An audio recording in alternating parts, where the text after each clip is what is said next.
Alright, so let's try some of this formatting out. We're going to begin out talking about the font formatting.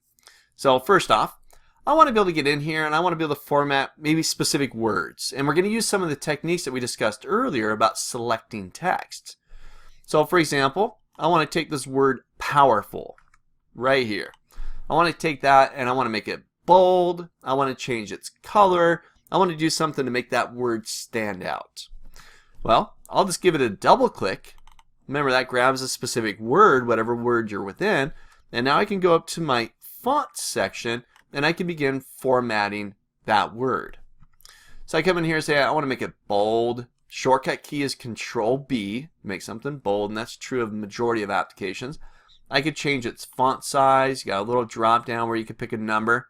And nice thing, ever since the 2010 release of Word, actually the Microsoft Office suite, you get live previews. All you do is just run your mouse over the top of it and you can see what happens in the background. So maybe I'll bump that up a little bit. We'll make it 12 point. Let's see, default was 11, so I just went up 1. I'll give that a double click again. You also got these interactive buttons here where you can bump it up and lower it in font size. I could underline it, I could italicize it, I could change the font itself. Calibri is the default on my system, but maybe I'm going to switch it to chiller. Make it chiller there. Look at that, powerful. I'll change its color. I got the little lowercase a there. We'll make it red just to really make that pop. There we go. So again, just double click a word, get up to your font section of the home tab, then you can begin making some formatting changes. Well worth your time. I just mentioned a couple of them there. But if you're relatively new into getting to the font section, you've got all sorts of stuff. You can highlight it. You can superscript it or subscript it here. You can strike it out. That's a pretty common one if you got a document that's going through iterations. You don't want to delete something because you want to keep it around for historical purposes, but I'll just strike it out. Right? I can come over here and say, hey, when you click on an online video, you can paste in the embed code. Oh, you know what? Maybe the embed code went away, but I want to keep this around. So I'll go strike it out. Just get that line inside there. Again, I can go through my document, click and drag. Maybe I'm going to grab this, click the insert, and choose the elements you want from different galleries. Okay, great. Maybe I want to italicize that to really emphasize it a little bit more.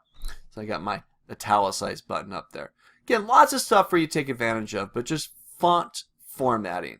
Select your words, select specific text, whatever it is, and then go to town with formatting it. Right? Don't go overboard. That probably goes without saying, but sometimes less is really more. Right? Don't go wacky with it, with lots of different colors and so on, but just get a feel for formatting within your document. Now I'm going to mention one last thing here, then we'll wrap up this section.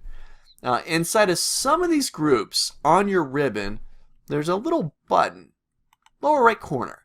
Little button there. It looks like a right angle with an arrow on it. If I give that a click, this will open up my font window where I can get a number of other commands as well. And perhaps an interface where they're all right there. I just want to throw out some key highlights inside of here.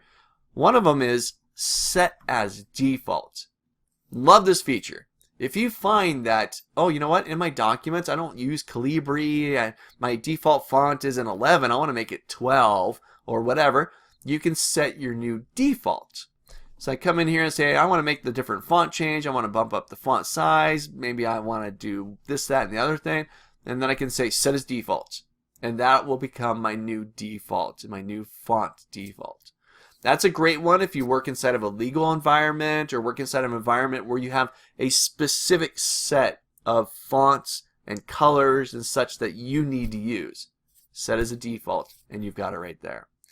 But once again, worth your time. Explore the window, see what else you can do. Download the file. It's called 05 Formatting Text and Words, another .docx file. Download it, open it up, and just format it. See what you get out of it. Select a couple words here and there.